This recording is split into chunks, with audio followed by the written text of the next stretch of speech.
Sunnat hukumnya menyembelih sendiri. Bagaimana dengan orang yang tak sanggup menyembelih? Saya anjurkan masih ada waktu dan kesempatan untuk buat pelatihan bersama Juleha. Ibu, nanti kalau bapak izin permisi mau jalan sama Juleha, ibu mohon izinkan. Karena Juleha ini artinya juru sembelih halal. Ketua Juleha Sumatera Selatan bersama kami sekarang namanya Al-Mukarram Ustadz Kemas Ali. Minta pelatihan ke beliau. Karena banyak sekarang praktek motong ini yang tidak sesuai dengan syariat Islam. Viral video beberapa waktu yang lalu, motong kambing, sapi pakai pisau dapur yang tumpul. Menyiksa binatang tak boleh. Idza dzabhtum fa ahsinuz dzabhah. Kalau kamu menyembelih, sembelihlah dengan baik. Bagaimana menyembelih dengan baik? Falyuhidda syafratahu, pisaunya tajam.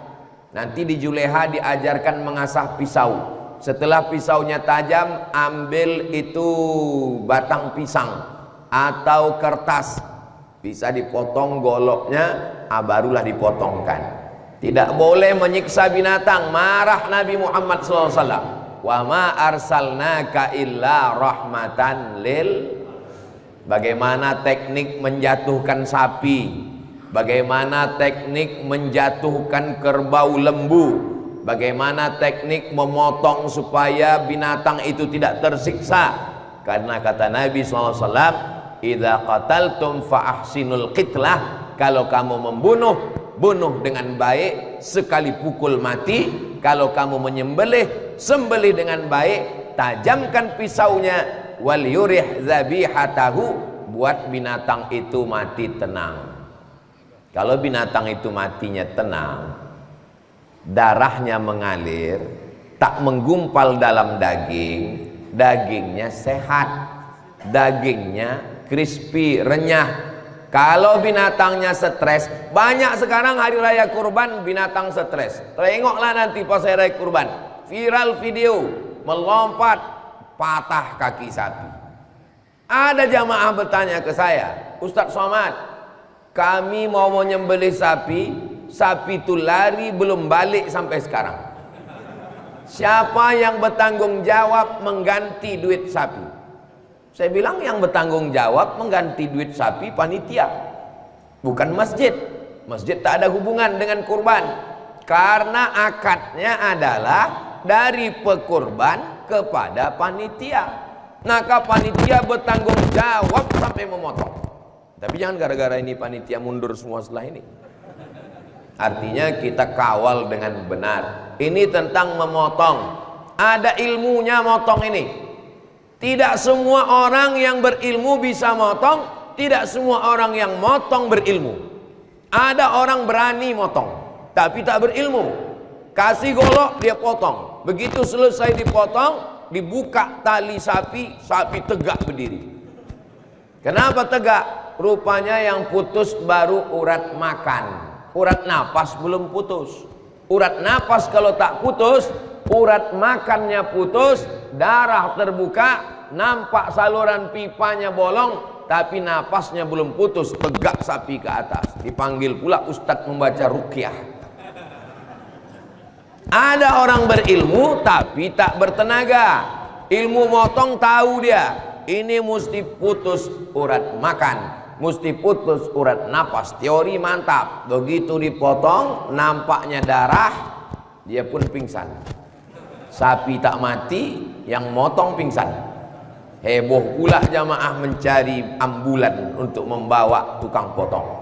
Nah, maka nanti carikan khusus tukang potong yang spesialis supaya kita tidak dua kali kerja. Setelah dipotong, apakah boleh dimakan dagingnya? Maka Allah berfirman dalam Al-Quran, fakulu minha, makanlah dagingnya. Bukan boleh, Allah menyuruh makanlah dagingnya. Kalau disuruh itu berarti wajib? Tidak wajib. Hukum memakan daging kurban sunnah. Tapi katanya Pak Ustadz haram makan daging kurban. Daging kurban yang haram dimakan kurban wajib. Kurban wajib tak boleh dimakan. Kurban wajib itu yang mana? Kurban nazar. Saya bernazar, ya Allah, kalau lulus anak saya tahun ini CPNS saya berkurban. Itu tak boleh dimakan. Tapi kalau kurbannya kurban sunat, maka boleh dimakan dagingnya. Berikutnya masalah yang ketujuh, memberikan kepala kepada yang tukang potong sebagai upah. Tukang potong, ya, ini kepala untuk kamu sebagai upah. Tukang kulit, ya, ini daging untuk kamu 3 kresek sebagai upah. Haram hukumnya mengambil hewan kurban dijadikan sebagai upah, karena kurban bukan milik tukang potong. Kurban sudah ada jatahnya masing-masing.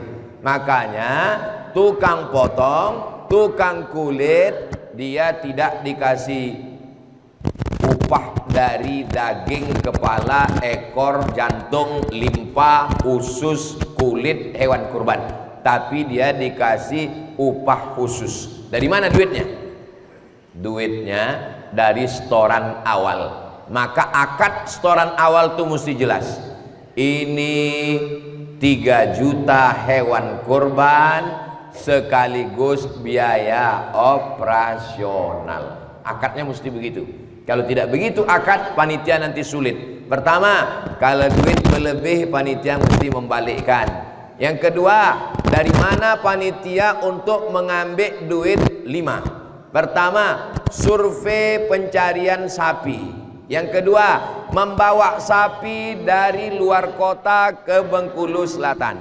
Yang ketiga, sapi tak langsung dipotong, tapi jaga malam dulu, semalam 2 malam. Siapa yang jaga malam? Yang keempat, tukang jagal mesti diupah. Yang kelima, tukang kulit mesti dikasih upah. Itu diambil dari biaya operasional. Akad di awal, saya serahkan duit ini 3 juta untuk hewan kurban saya sekaligus biaya operasional tunai. Jangan ambil untuk kurban dari masjid. Jangan ambil duit masjid untuk beli kresek, duit masjid untuk beli pipa, duit masjid untuk beli tali rapia, duit masjid untuk beli pisau. Karena duit masjid sedekah umat Islam untuk masjid, bukan untuk penyelenggaraan hewan kurban. Jangan sampai masalah yang kecil-kecil kita dituntut di hadapan Allah. Famay ya'mal mithqala dzarratin khairan yarah. Ini insyaallah duitnya bisa dipakai semuanya. Lalu kemudian bagaimana dengan relawan-relawan? Relawan dapat 2 kupon. Misal 1 kupon sebagai masyarakat, 1 kupon sebagai relawan tukang potong-potong, tukang cincang-cincang, tukang masuk plastik, tukang bagi-bagi, boleh. Karena itu sebagai hadiah. Loh, Ustaz Somad tidak konsisten. Tadi katanya sebagai upah tak boleh, ini sebagai hadiah kok boleh? Sebagai hadiah boleh, sebagai upah tak boleh. Apa beda upah sama hadiah? Hadiah dapat alhamdulillah, tak dapat tak apa-apa. Tapi kalau upah mesti dapat. Kalau tak dapat, pisau itu naik ke atas. Tukang potong dengan tukang kulit itu bukan hadiah. Tukang cincang-cincang, tukang masuk plastik, tukang bagi-bagi, itu memang relawan. Maka sebelum acara penyembelihan, relawan disadarkan dulu. Hai relawan-relawan, kalian ini memang betul relawan. Nanti kalau kurang jangan mengamuk, karena kalian tak dapat. Yang dapat upah ini cuma 2. Yang pertama tukang potong, yang kedua tukang kulit. Adapun kalian nanti kalau berlebih dapat, kalau tidak tak dapat ya. Kalau tidak nanti dia menganggap asalkan kerja dia dapat. Dan kita sebagai panitia, sebagai relawan tidak ada kuasa terhadap daging ini. Jangan sampai pagi itu ambil daging ini, ambil daging ini, ambil daging ini, potong, cincang, masak. Daging siapa yang kita makan? Itu pembagian belum selesai. Potong, potong, potong, daging bertimbun. Sementara kita mau kerja, belum makan pagi, datang ibu, datang bapak, potong, potong, cincang, sup, makan. Daging siapa yang kita makan itu? Kalau gitu kita beli lontong Pak Ustadz. Kata panitia, kalau makan lontong aku tak bertenaga. Bagaimana solusinya? Solusinya begini. Panggil bapak-bapak pemilik sapi nomor 1. Kepada bapak pemilik sapi nomor 1, 7 orang silakan maju. Maju mereka. Pak, jatah kalian di sini kan sepertiga, 20 kilo. Ya, kami minta 5 kilo jatah kalian untuk kami masak pagi ini. Kata yang 6 orang, kami ikhlas, ambillah. Ada yang 1 tuh agak kurang ikhlas, saya kurang setuju. Bawa izin ya Pak ya, bawa golok tuh ke atas, izin ya. Iyalah, ambillah kata dia.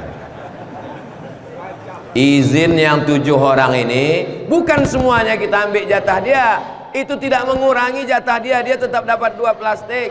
Supaya jangan kita semena-mena. Ambil kepalanya, bagikan ke sana, ambil ekornya, bagikan ke sana, ambil tulangnya, punya siapa ini? Kita bukan penguasa di sini. Kita hanya dititipkan amanah untuk mengurus hewan kurban, maka buatlah sesuai dengan tuntunan Rasulullah sallallahu alaihi wasallam. Nah, ketika pembagian muncul masalah yang ke-8. Lama betul jam 6 lewat 6. Masalah yang ke-8 adalah waktu membagi hewan kurban, tak semua tetangga kita ini Islam. Ada di komplek itu orang yang tak Islam. Apakah orang tak Islam boleh dapat hewan kurban? Maka hukumnya kata Syekh Atiyah Saqar dalam kitab Fatawa Al-Azhar, boleh. Mana dalilnya? Enak aja bilang boleh tak boleh. Dalil, mana dalil? Dalilnya Asma melapor ke Nabi, ummi qadimat, mak saya datang, dia tak Islam. Afa asiluha, boleh saya sambung silaturahim dengan orang tak Islam? Kata Nabi, siliha, silakan sambung. Apa u'tiha, boleh saya kasih hadiah? Kata Nabi, i'tiha, berikan hadiah. Itu dalil boleh memberikan hadiah hewan kurban pada orang yang tak Islam. Kenapa zakat tak boleh? Kenapa kurban boleh? Karena zakat wajib dan asnafnya ditetapkan 8. Tak boleh keluar. Innamas shadaqatu lil fuqara wal masakin wal amilina 'alaiha wal mu'allafati qulubuhum wa fir riqab wal gharimin wa fi sabilillah wa ibnis sabil. Tak boleh. Sedangkan untuk kurban boleh memberi tetangga, kawan sekantor, sahabat yang tidak Islam. Sebelum mengasih kepada yang tak Islam tuh buka dulu plastiknya. Tengok baik-baik. Jangan salah kasih untuk dia, paslah yang isinya usus semua. Dibukanya, ditengoknya, begitulah rupanya perbuatan orang Islam ini ya. Tengok, pastikan dagingnya dulu. Tengok juga jangan sampai yang sembahyang ke masjid, yang sholat, yang puasa malah tak dapat. Yang tak sembahyang malah dapat. Ini perlunya yang membagi ini orang yang mengerti, musyawarahkan dulu. Data berapa? Data berapa? Datanya valid. Jangan terlalu percaya kepada RT dan RW. Karena banyak RT RW mengasih laporan nama itu hanya nama-nama yang memilih dia saja. Ini tidak terjadi di Bengkulu Selatan. Ini yang saya ceritakan ini di planet lain. Jangan terlalu percaya kepada data orang, tapi berdasarkan memang cek and recheck. Supaya apa? Ingat, panitia, kamu diberikan amanah oleh orang yang berkorban. Nanti kita akan diminta tanggung jawab di hadapan Allah. Faman ya'mal mithqala dzarratin khairan yarah. Masalah ke-9. Bertimbun kulit, 20 lembar kulit. Mau dikemanakan kulit ini? Kata panitia, kalau gitu kita jual aja kulitnya.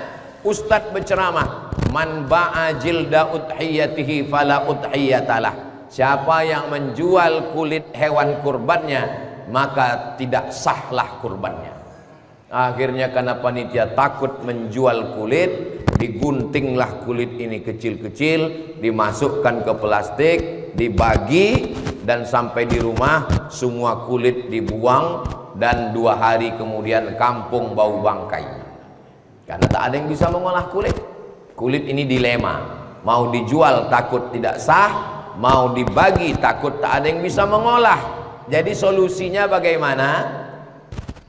Kulit boleh dirobah jadi duit, tapi duitnya jangan dipakai lagi untuk operasional kurban. Kalau gitu duitnya untuk masjid. Tidak ada hubungan kurban dengan masjid. Hasil penjualan kulit 20 lembar kulit, 1 lembar 100.000, 20 lembar 2 juta, dibagikan ke masjid. Siapa itu yang berkurban? Tidak ada jatah masjid. Daging kurban, kulit kurban, tak ada jatah untuk masjid. Jadi duit hasil penjualan kulit dibagikan kepada fakir miskin. Jangan lagi diambil untuk beli plastik, jangan lagi diambil untuk beli minuman, jangan lagi diambil minuman plastik, diambil dari biaya operasional. Lalu bagaimana ibadah kami yang lalu-lalu Pak Ustadz? Apa boleh buat? Banyak-banyak istighfar, mudah-mudahan diampunkan Allah Subhanahu wa taala. Jangan gara-gara tausiah ini panitia mengundurkan diri. Marah nanti Pak Upati sama saya.